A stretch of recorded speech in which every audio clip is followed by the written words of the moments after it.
ఆ స్టేజ్ మీదే అడిగారు, చంద్రబాబు నాయుడు గారు అడిగారు, మంత్రిగా పవన్ కళ్యాణ్ గారు అక్కడే ఉన్నారు. ఓకే సార్ చేద్దాం సార్, చేసేద్దాం సార్ అని చెప్పారు.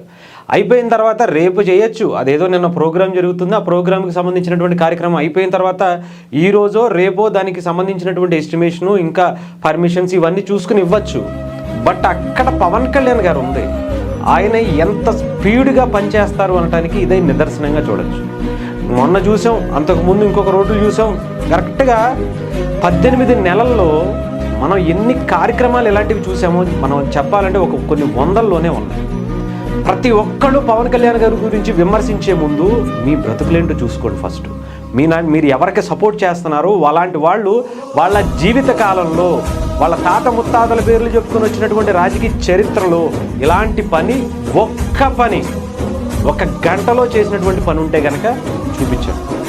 అంతేగాని పవన్ కళ్యాణ్ గారు లాంటి ఒక నిజాయితీ పరుడు ఇంత జెట్ స్పీడ్లో దూసుకెళ్ళిపోతున్నటువంటి ఒక నాయకుడిని మనం ప్రతి దానికి తప్పు పట్టకూడదు. తప్పు పట్టాలి, అది ఎక్కడ అంటే అది తప్పు చేసినప్పుడు చూపించాలి. అంతేగాని ప్రతిదానికి ఆయన మీద మనం విరుచుకుపడిపోవడం అనేది కరెక్ట్ కాదు. నిజంగా ఇది చూసిన తర్వాత అయినా సరే కొంచెం సిగ్గు తెచ్చుకుని మాట్లాడితే బాగుంటుంది.